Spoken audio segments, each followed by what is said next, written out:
کرتے ہیں شہر قائد کا، جہاں پہ ملیر ندی کی سطح بلند ہونے سے پانی کازوے پر آ گیا ہے۔ کورنگی کازوے کو ٹریفک کے لیے مکمل طور پر بند کر دیا گیا ہے، جبکہ بلوچ پل سے گودام چورنگی جانے والی دونوں سڑکیں ٹریفک کے لیے بند کر دی گئی ہیں۔ صورتحال آپ کو بتا رہے ہیں، کراچی کی ملیر ندی کی سطح بلند ہونے سے پانی کازوے پر آ گیا ہے۔ موجودہ صورتحال کیا ہے جان لیتے ہیں، ہمارے نمائندے شہباز خان ہمارے ساتھ موجود ہیں۔ شہباز، موجودہ صورتحال کیا دیکھ رہے ہیں آپ، اور اس صورتحال کو کنٹرول کرنے کے لیے انتظامیہ کیا موجود ہے؟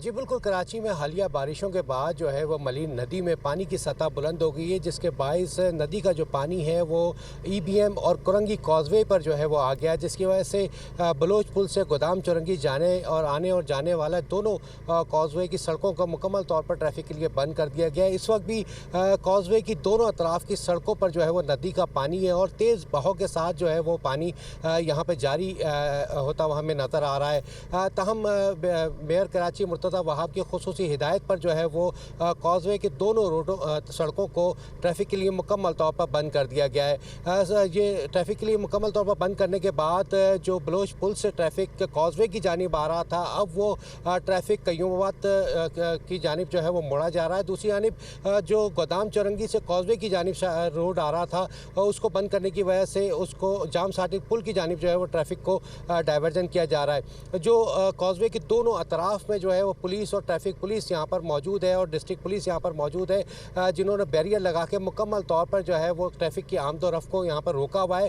اور کسی بھی شخص کو جو آبادی ہے مقامی یہاں پہ اطراف میں، ان کو بھی جو ہے یہاں آنے کی اجازت نہیں دی جا رہی ہے۔ پولیس کا کہنا ہے کہ حفاظتی پیش نظر جو ہے یہ اقدام اٹھایا گیا ہے، کیونکہ ماضی میں بھی دیکھا کہ جب ندی اوور فلو ہوئی ہے اور ندی کا پانی کازوے پہ آیا ہے، تو اگر ان کو روکا نہیں گیا پبلک کو، تو یہاں پر کافی جو ہے وہ جانی اور مالی نقصانات دیکھنے بھی آئے ماضی میں۔ تاہم اسی خدشے کے پیش نظر جو ہے مکمل طور پر کازوے کو دونوں اطراف سے بند کیا گیا ہے، اور ٹریفک پولیس کا بھی کہنا ہے کہ جب تک ندی کا پانی اتر نہیں جاتا اور کازوے مکمل طور پر کلیئر نہیں ہو جاتا، بعض کوئی انتظامات نہیں کیے گئے کہ نکاسی ممکن یہاں سے ہو سکے اور ٹریفک کو بحال کیا جائے؟ اور کیا بتا رہے ہیں جو انتظامی یہاں پہ محکمے ہیں کہ کتنی دیر میں یہ جو سلسلہ ہے اس کا صحیح ہو سکتا ہے؟ دیکھیں جی، انتظامیہ کی جانب سے بتایا جا رہا ہے کہ جو تھڈو ڈیم ہے وہ اوور فلو ہوا ہے، جس کی وجہ سے وہ پانی ملیر ندی کے اندر آیا، اور ملیر ندی کی پانی کی سطح بلند ہوئی ہے۔ انتظامیہ کی جانب سے یہ کہنا ہے کہ یہ ایک نیچرل عمل ہے، جب تک جو اوور فلو پانی ہے وہ مکمل طور پر اس کا اخراج یہاں سے نہیں ہو جاتا، اس وقت تک انتظار کرنا پڑے گا، اور حفاظتی اقدامات یہی ہیں کہ کازوے کو جو ہے مکمل طور پر ٹریفک کے لیے اور عام آمد و رفت کے لیے جو ہے بند کیا جائے۔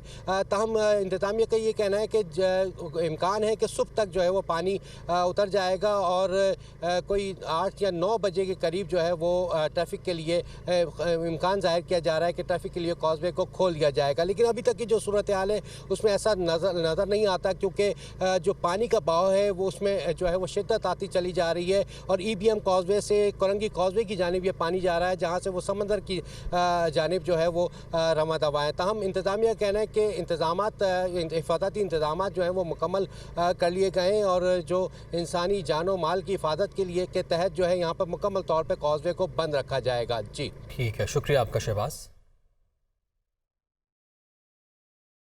اور اب عوام کے لیے بری خبر یہ ہے کہ بجلی کی قیمتوں میں اضافہ کر دیا گیا۔ وفاقی حکومت کی درخواست پر نیپرا نے محفوظ فیصلہ جاری کر دیا ہے۔ بجلی کے بنیادی ٹیرف میں 7.50 روپے فی یونٹ تک اضافے کی منظوری دے دی گئی ہے۔ بجلی کی قیمتوں میں اضافے کا نوٹیفیکیشن بھی جاری، اطلاق 1 جولائی سے ہوگا۔ 100 والے گھریلو صارفین کے لیے بجلی 3 روپے فی یونٹ مہنگی کی گئی ہے۔ 101 سے 200 یونٹ والے صارفین کے لیے بجلی 4 روپے فی یونٹ مہنگی ہوئی ہے، جبکہ 201 سے 300 یونٹ تک 5 روپے فی یونٹ کا اضافہ ہوا ہے، اور 300 سے زائد یونٹ والے صارفین کے لیے 6 روپے 50 پیسے تک فی یونٹ کا اضافہ ہو گیا ہے۔ اسی طرح تسلسل کی بات کی جائے تو 400 سے 700 یونٹ والے صارفین کے لیے بجلی 7 روپے 50 پیسے فی یونٹ مہنگی کر دی گئی ہے۔ اس کے ساتھ ساتھ آپ کو یہ بھی بتاتے چلیں کہ لائف لائن صارفین بجلی کی قیمتوں میں اضافے سے مستثنیٰ ہوں گے۔ ماہانہ 200 یونٹ تک پروٹیکٹڈ صارفین کے لیے بھی قیمت میں اضافہ نہیں ہوگا۔ تو اوورآل عوام کے لیے یہ بری خبر ہے، کیونکہ بجلی کی قیمتوں میں اضافہ ہو گیا ہے۔ وفاقی حکومت کی درخواست پر نیپرا نے محفوظ فیصلہ جاری کر دیا ہے۔ بجلی کے بنیادی ٹیرف میں 7 روپے 50 پیسے فی یونٹ تک اضافے کی منظوری دے دی گئی ہے، اور اس اضافے کا نوٹیفیکیشن بھی جاری کر دیا گیا، اور اطلاق 1 جولائی سے ہوگا۔ آگے بڑھتے ہیں۔ الیکشن اصلاحات سے متعلق الیکشن ایکٹ 2023 کے بل کا مسودہ سامنے آ گیا۔ نئی ترمیم میں نگران حکومت کو اضافی اختیارات حاصل ہوں گے۔ ملکی معیشت کے بہتر مفاد سے متعلق ضروری فیصلے کرنے کا اختیار بھی حاصل ہوگا۔ الیکشن ایکٹ 2023 کے بل کے مسودے کے اہم نکات سامنے آ گئے۔ پارلیمنٹ کے مشترکہ اجلاس میں 54 ترامیم کے ساتھ بل پیش کیا جائے گا۔ نگران حکومت کو اضافی اختیارات حاصل ہوں گے۔ نگران حکومت کو ملکی معیشت کے بہتر مفاد میں ضروری فیصلے کرنے کا اختیار بھی ہوگا۔ الیکشن ایکٹ کی سب کلاز 2A میں ترمیم بل میں شامل کی گئی ہے، جس کے تحت نگران حکومت ایسے اقدامات کرنے کی بھی مجاز ہوگی جو بین الاقوامی اداروں اور غیر ملکی حکومتوں کے ساتھ معاہدے سے متعلق ہو۔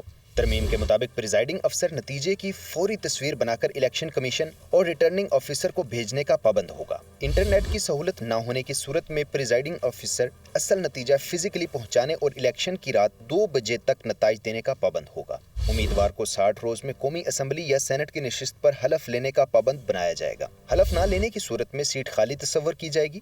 حتمی نتائج کے 3 روز میں سیاسی جماعتیں مخصوص نشستوں کی حتمی ترجیحی فہرست فراہم کریں گی۔ قومی اسمبلی کی نشست کے لیے 40 لاکھ سے 1 کروڑ، جبکہ صوبائی نشست کے لیے انتخابی مہم پر 20 سے 40 لاکھ خرچ کیے جا سکیں گے۔ انٹرا پارٹی انتخابات نہ کروانے کی صورت میں پارٹی کو 2 لاکھ جرمانہ ہوگا۔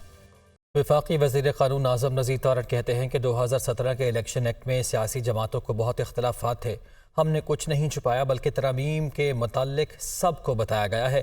یہ بھی کہا کہ وقت کے ساتھ ساتھ قانون میں ترمیم کرنا پڑتی ہے۔ وہ پارلیمنٹ کے مشترکہ اجلاس میں اظہار خیال کر رہے تھے۔ 2018 کے الیکشنز پہ سیاسی جماعتوں کو بہت سے اعتراضات ہوئے اور اس میں جو شفافیت تھی پروسیجرز کی، اس کی کمی محسوس کی گئی۔ حالانکہ 2017 کا الیکشن ایکٹ بڑی ارکریزی کے بعد تیار کیا گیا اور میرے بہت سارے سینئرز آج اس ایوان میں موجود ہیں جو اس کمیٹی کا حصہ تھے۔ ریکارڈ سے پتہ چلتا ہے کہ بے تحاشا میٹنگز کے بعد ایک کمیٹی تشکیل پائی تھی جنہوں نے یہ تجاویز لائے اور سارے لاز کو یکجا کر کے ایک الیکشن ایکٹ 2017 بنا دیا گیا اور اس پہ 0 ڈیسنٹ تھی۔ سب نے اس کی حمایت کی۔ اب قانون میں سر وقت کے ساتھ ساتھ کچھ ترامیم کرنا پڑتی ہیں۔ پریزائڈنگ آفیسر سر رزلٹ روک لیتے تھے، پولنگ ایجنٹ کو رزلٹ نہیں ملتے۔ یہ عام شکایت ہے جس کی وجہ سے الیکشن کی شفافیت پہ انگلیاں اٹھتی۔ کمیٹی نے تجویز کیا ہے کہ پریزائڈنگ آفیسر جب رزلٹ ٹیبولیٹ کر لیں گے تو وہ فارم 45 کی فوٹو بنا کے سنیپ شاٹ جو ہے وہ ٹرانسمٹ کریں گے الیکشن کمیشن اور ریٹرننگ آفیسر کو، اور پولنگ ایجنٹس کو دستخط شدہ کاپی دیں گے۔ جو کہ نہیں دیں گے تو اس کے خلاف پروسیڈنگز ہو سکتی ہیں۔ پی ٹی ایم حکومت کی جانب سے الیکشن میں 54 ترامیم پیش کرنے کے بعد پی ٹی آئی اراکین نے اسے زبردست تنقید کا نشانہ بنایا۔ جواب میں خواجہ آصف نے بھی انہیں آڑے ہاتھوں لے لیا۔ خواتین کے احتجاج کے بعد اسپیکر نے متعدد الفاظ حذف کر دیے۔ تفصیل کے لیے رپورٹ۔ بات کرتے ہوئے جو ہے جس کا ایک ماضی بھی ہو، ایک کانٹیکسٹ بھی ہو، تھوڑی سی شرم، تھوڑی سی حیا کرنی چاہیے۔ پارلیمنٹ کے مشترکہ اجلاس میں پی ڈی ایم حکومت کی جانب سے الیکشن میں 54 ترامیم پیش کی گئیں تو پی ٹی آئی کے اراکین کی جانب سے اسے ہدف تنقید بنایا گیا، جس کے جواب میں خواجہ آصف نے انہیں آڑے ہاتھوں لیا۔ خواجہ آصف نے کہا کہ جو خواتین ورکرز کے پیچھے چھپتا ہے اس کی کیا بہادری ہوگی۔ یہ باقیات ہے، کھنڈرات ہیں، ان کے گاربیج رہ گیا ہوا ہے ان کا یہاں پہ which has to be cleaned۔ آج اس کو عدالتوں میں پیش ہونے کی جرت نہیں ہے۔ اپنے ورکروں کو قید کروا کے خود چوہے کی طرح چھپتا پھرتا ہے۔ جواب میں پی ٹی آئی کی سینیٹر زرگا سہروردی نے کہا کہ اپنی عزت اپنے ہاتھ میں ہوتی ہے۔ زبان ہمارے منہ میں بھی ہے لیکن ہماری تربیت اس کی اجازت نہیں دیتی۔ اپنی عزت اپنے ہاتھ میں ہوتی ہے، ایسی باتیں نہ کہیں۔ ہمارے منہ میں بھی زبان ہے، صرف ہماری تربیت ایسی نہیں ہے۔ ہم معاف کرتے ہیں آپ کو، لیکن اپنے کردار کو امپروو کیجئے۔ خواجہ آصف کی تقریر کے دوران پی ٹی آئی کی خواتین بار بار احتجاج کرتی رہیں۔ اسپیکر راجہ پرویز اشرف نے وفاقی وزیر کی تقریر سے چند الفاظ حذف کر دیے۔ اور سابق اسپیکر قومی اسمبلی اور نون لیگ کے رہنما ایاز صادق کہتے ہیں کہ اسمبلی میں جلاؤ گھیراؤ کرنے کی باتیں کرنے والے اسی اسمبلی میں آ کر بیٹھ گئے۔ کبھی کہتے ہیں استعفے دینے، کبھی کہتے ہیں اسمبلی میں جانا ہے۔ یہ بھی کہا کہ ایک ہی شخص نے اقتدار کے لیے ہر جگہ الیکشن لڑا۔ پی ٹی آئی والے فیصلے کریں وہ کیا چاہتے ہیں۔ وہ پارلیمنٹ کے مشترکہ اجلاس میں اظہار خیال کر رہے تھے۔ جب ریپیٹڈ غلطیاں ہوں، جان بوجھ کے ہوں اقتدار کی خاطر، تب بہت تکلیف دہ بن جاتی ہیں۔ میں اسی کرسی پہ بیٹھا کرتا تھا جب کہتے تھے کہ جلا دو، آگ لگا دو، چور بیٹھیں، اور پھر اسی اسمبلی میں آ کے بیٹھے۔ 9 مئی کو جو اٹیک ہوا، جو ہندوستان نہیں کر سکا وہ انہوں نے کر کے دکھایا۔ تو یہ بات کرتے ہیں پارلیمنٹ کی، کبھی کہتے ہیں اسمبلی میں آنا ہے، کبھی کہتے ہیں استعفے دے دیں، کبھی کہتے ہیں باہر جانا ہے، کبھی کہتے ہیں پھر استعفے واپس کر دیں، ہم نے اندر آنا ہے۔ فیصلہ کریں انہوں نے کرنا کیا ہے۔ اس کو موکری بنایا ڈیموکریسی کو، ساری سیٹوں پہ ایک شخص الیکشن لڑنے کو تیار ہے۔ تو یہ کتنی کانٹرڈکشن ہے ان باتوں کی جو جمہوریت کی بات کرتے ہیں۔ جب vote of no confidence move ہوا ہو تو vote of no confidence move ہوئے کوئی بھی اسمبلی ڈیزالو نہیں ہو سکتی۔ یہ بھی تاریخ نے پہلی دفعہ پاکستان میں دیکھا کہ اسمبلی ڈیزالو کی گئی جب vote of confidence against the prime minister move ہوا تھا، موکری بنائی۔ آگے بڑھتے ہیں۔ کل عدم ٹی ٹی پی کا خیبر کے علاقے جمرود میں خودکش حملہ، بس شہید کر دی۔ Additional S H O Adnan Afridi شہید ہو گئے۔ نماز جنازہ شخص پولیس لائن میں سرکاری اعزاز کے ساتھ ادا کر دی گئی ہے۔ کل عدم تنظیم کے یہ دہشت گرد اسلام اور شریعت کے نام پر وطن عزیز، قوم اور مذہب کے اصل دشمن ہیں۔ کل عدم ٹی ٹی پی کی ایک اور ہولناک دہشت گردی، خیبر کے علاقے جمرود میں خودکش حملہ کر کے زیر تعمیر علی مسجد کو شہید کر دیا۔ مشکوک افراد کی موجودگی کی اطلاع پر پولیس موقع پر پہنچی تو دہشت گرد مسجد میں داخل ہو گیا۔ بہادر additional S H O Adnan Afridi دہشت گرد کی تلاش میں مسجد کے احاطے میں پہنچے تو بزدل دہشت گرد نے خود کو دھماکے سے اڑا لیا۔ دھماکے میں بہادر additional S H O Adnan Afridi شہید ہو گئے۔ دھماکہ اتنا شدید تھا کہ قریبی مکان لرز گئے۔ دھماکے کی آواز بہت زوردار تھی جس سے ہمارے گھروں کو بھی جزوی نقصان پہنچا۔ پولیس نے موقع سے ایک مشتبہ شخص کو گرفتار کر لیا۔ ہمیں یہ اطلاع ملی تھی کہ یہاں پہ 2 مشتبگان موجود ہیں جس کی بنا پہ search and strike operation carry out کیا گیا تھا، اور اس کے نتیجے میں جیسے ہی پولیس پارٹی اندر مسجد کے اندر داخل ہوئی ہے، جس جگہ کا ہمیں اطلاع تھی تو سوسائڈ بمبر نے اپنے آپ کو ایکسپلوڈ کیا، جس کے نتیجے میں ہمارے ایڈیشنل ایس ایچ او علی مسجد جو ہے وہ شہید ہوئے ہیں۔ کل عدم ٹی ٹی پی کے خوارجیوں نے 7 ماہ کے دوران 2 مساجد کو شہید کیا۔ چند ماہ قبل پولیس لائنز پشاور کی مسجد کو دوران نماز نشانہ بنایا گیا تھا۔ کل عدم ٹی ٹی پی کے دہشت گرد اس سے پہلے قرآن مجید کی حرمت پامال کرنے کا گھنونا فیل کرنے کی کوشش بھی کر چکے ہیں۔ کل عدم ٹی ٹی پی کے دہشت گرد اسلام اور شریعت کے نام پر وطن عزیز، قوم اور مذہب کے اصل دشمن ہیں۔ وزیر اعظم شہباز شریف نے کہا ہے کہ اگر ملک ڈیفالٹ کر جاتا تو روٹی اور دوائی کے لالے پڑ جاتے، ملک کی صنعتوں کو کاری ضرب لگتی۔ اگر ملک ڈیفالٹ کر جاتا تو قیامت تک میرے ماتھے پر کالا دھبا ہوتا۔ وہ ڈی اے خان میں متعدد ترقیاتی منصوبوں کے افتتاح اور سنگ بنیاد رکھنے کی تقریب سے خطاب کر رہے تھے۔ پچھلی حکومت نے اپنی سیاست چمکانے کے لیے ریاست کو قربان کرنے میں کوئی کسر نہیں چھوڑی، اور ہم نے تمام مخلوط حکومت کے زعماء نے یہ فیصلہ کیا کہ ہم سیاست قربان کر دیں گے، ریاست کو بچائیں گے۔ اس کے لیے ہم نے بڑی قیمت ادا کی ہے، لیکن ہمارے قدم ڈگمگائے نہیں۔ اس کے باوجود کہ آئی ایم ایف سے دن رات معاہدہ کرنے کے لیے تمام پاپڑ پیلنے پڑے، اللہ تعالیٰ کا اس سے بڑا اور کیا فضل اور کرم ہو سکتا ہے کہ ہم ڈیفالٹ سے بچ گئے۔ اگر خدا نہ خواستہ یہ ڈیفالٹ ہو جاتا تو کیا ہوتا؟ ہمیں پاکستان کے اندر دوائی اور روٹی کے لیے اس کے لالے پڑ جاتے۔ بس اتنا کافی ہے کہ ڈیفالٹ قیامت تک ایک کالا دھبا ہوتا جو میرے ماتھے پر اور میری قبر میں بھی کتبہ لگتا ہوتا کہ اس کے زمانے میں ڈیفالٹ ہوا۔ کہ اللہ تعالیٰ نے کمال مہربانی سے پاکستان کو ڈیفالٹ سے بچایا۔ پی ڈی ایم کے سربراہ مولانا فضل الرحمان کا کہنا ہے کہ جعلی حکومت نہ پہلے مانی اور نہ آئندہ مانیں گے۔ ملک کی ترقی کو جام کرنے والے دوبارہ نمائندے بننے کے حقدار نہیں۔ انہوں نے سی پیک کو روک کر اپنے آقاؤں سے وفاداری نبھائی۔ وہ ڈی اے خان میں تقریب سے خطاب کر رہے تھے۔ کہ ہم اس ملک کے باسی ہیں، بات نان نفقے کی نہیں، اور ہم نے اس ملک میں سیاست کی ہے اور بڑی غیرت کی سیاست کی ہے۔ سر جھکا کر سیاست نہیں کی، سر اٹھا کے سیاست کی ہے، اور جن لوگوں نے پاکستان کی ترقی کے پہیے کو جام کیا، ہم نے پوری استقامت کے ساتھ ان نااہلوں کا مقابلہ کیا، اقتدار کی کرسی سے کھینچ کر باہر پھینکا، اور اگر کل کوئی ایسے لوگ مسلط کیے گئے تو میں وعدہ کرتا ہوں آپ سے کہ انشاءاللہ اس کو بھی گریبان سے پکڑ کر نکالیں گے۔ ہم نے دنیا کو بتایا کہ ناجائز حکومت کو چیلنج کرنے والے اس طرح ہوا کرتے ہیں۔ ہم نے کل بھی ناجائز حکومت کو چیلنج کیا، ہم آج بھی بتانا کہتے ہیں کہ کوئی یہ بات نہ سوچے کہ کل ملک پر کوئی ناجائز حکومت مسلط کر سکے گا۔ الیکشن کمیشن میں توہین الیکشن کمیشن کیس کی سماعت ہوئی۔ چیئرمین پی ٹی آئی کے خلاف توہین الیکشن کمیشن کیس کی سماعت 2 اگست تک ملتوی۔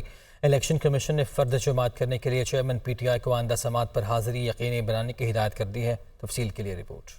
الیکشن کمیشن میں توہین الیکشن کمیشن کیس کی سماعت چیئرمین پی ٹی آئی ناقابل ضمانت وارنٹ گرفتاری جاری ہونے کے بعد کمیشن میں پیش وکیل کی استدعا پر کیس کی سماعت 2 اگست تک ملتوی۔ فرد جرم عائد کرنے کے لیے چیئرمین پی ٹی آئی کو حاضری یقینی بنانے کی ہدایت۔ توہین الیکشن کمیشن کیس کی سماعت 4 رکنی بینچ نے کی۔ ابتدائی سماعت میں وکیل شعیب شاہین نے استدعا کی کہ chairman P T I high court میں ہیں، لہٰذا سماعت ملتوی کی جائے۔ تاہم ممبر نثار درانی نے ریمارکس دیے کہ ہم انتظار کر لیتے ہیں۔ چیئرمین پی ٹی آئی کی آمد پر سماعت دوبارہ شروع کی گئی۔ کمیشن نے وکیل شعیب شاہین کی جانب سے سماعت ستمبر تک ملتوی کرنے کی استدعا مسترد کر دی۔ ممبر کے پی اکرام اللہ نے وکیل شعیب شاہین سے مکالمہ کرتے ہوئے کہا کہ معاملہ اب فریم چارج کرنے تک چلا گیا ہے، آپ کو اپنے کلائنٹ کی حاضری یقینی بنانا ہوگی۔ توشک خانہ فوجداری کارروائی کیس میں گواہوں پر جرم مکمل کر لی گئی۔ اسلام آباد کی مقامی عدالت آج جمعے کو ضابطہ فوجداری کے دفعہ 342 کے تحت چیئرمین پی ٹی آئی کا بیان قلم بند کرے گی۔ تفصیل کے لیے رپورٹ۔ توشخانہ فوجداری کارروائی کیس حتمی مراحل میں داخل، الیکشن کمیشن کے گواہوں پر جرح مکمل کر لی گئی۔ چیئرمین پی ٹی آئی ضابطہ فوجداری کی دفعہ 342 کے تحت بیان قلم بند کروائیں گے۔ توشخانہ فوجداری کیس کی سماعت ایڈیشنل سیشن جج ہمایوں دلاور نے کی۔ کمیشن کے گواہ وقاص ملک نے ایک سوال کے جواب میں کہا کہ ہر ممبر نے فارم بی میں خریدے اور منتقل کیے گئے اثاثوں کو ظاہر کرنا ہوتا ہے۔ وکیل خواجہ حارث نے کہا کہ گواہ غلط کہہ رہے ہیں، صرف منتقل کیے گئے اثاثوں کو ظاہر کرنا ہوتا ہے۔ پاناما کیس کا ذکر کرتے ہوئے خواجہ حارث نے کہا کہ پاناما کیس کے دوران واجد ضیاء کو معلوم نہیں ہوتا تھا کہ جواب کس صفحے پر ہے، جس پر وکیل الیکشن کمیشن نے کہا کہ گواہ وقاص ملک نے دستاویز بنائے ہی نہیں، کیسے جواب دے سکتا ہے۔ گزشتہ روز سے دستاویز کے کالم، صفحات اور ٹیکس ریٹرن پر بات ہوئی ہے۔ عدالت نے کہا کہ اگر سب کچھ پوچھنے کی اجازت دے دی جائے تو جرح بڑھتی جائے گی۔ گواہ وقاص ملک نے کہا کہ ٹیکس ریٹرن میں تحائف کی رقم کو ظاہر کیا گیا یہ یاد نہیں، میری شکایات فارم بی کی حد تک ہے۔ دوسرے گواہ ڈپٹی ڈائریکٹر کانفیڈینشیل مصدق انور پر بھی جرح مکمل کر لی گئی۔ عدالت نے سماعت اے ٹی سی گجرانوالہ نے وفاقی وزیر داخلہ رانا ثناءاللہ کو گجرات میں درج مقدمے میں بری کر دیا۔ میڈیا سے گفتگو کرتے ہوئے رانا ثناءاللہ نے کہا کہ اگر نگران وزیر اعظم کا بھی کوئی فیصلہ نہیں ہوا، اسحاق ڈار نے ملک کو ڈیفالٹ کے خطرے سے بچایا۔ بجلی مہنگی ہونا ہمارا نہیں بلکہ آئی ایم ایف کا تحفہ ہے۔ جو بجلی مہنگی ہوئی ہے یہ اسحاق ڈار کا یا پی ایم ایل این کا تحفہ نہیں ہے، یہ آئی ایم ایف کا تحفہ ہے۔ انہوں نے ملک کو جو ہے وہ ڈیفالٹ سے بچایا ہے۔ ہمیں کوئی ایسی جلدی یا کوئی ایسی بات نہیں ہے کہ ہم نے جو ہے وہ ڈار صاحب کو یا کسی اور کو ضرور بنانا ہے۔ جو قومی اتفاق رائے ہوگا اس کے مطابق جس سیگمنٹ آف سوسائٹی سے فیصلہ ہوگا اس سے جو ہے وہ وزیر اعظم بنے گا۔ لیکن یہ تجاویز زیر غور ضرور ہیں، ان کے اوپر ڈسکشن ہو رہی ہے اور یہ ڈسکشن ہونی چاہیے۔ اوئے توئے کی سیاست کی، ایک دوسرے کو جو ہے وہ انسلٹ کرنے کی جو ہے وہ سیاست کی، اور اسی سیاست کی جو ہے وہ انتہا جب 9 مئی کو پہنچی تو اس کے بعد جو ہے وہ خود اس کی جو ہے وہ نظر ہو گئے۔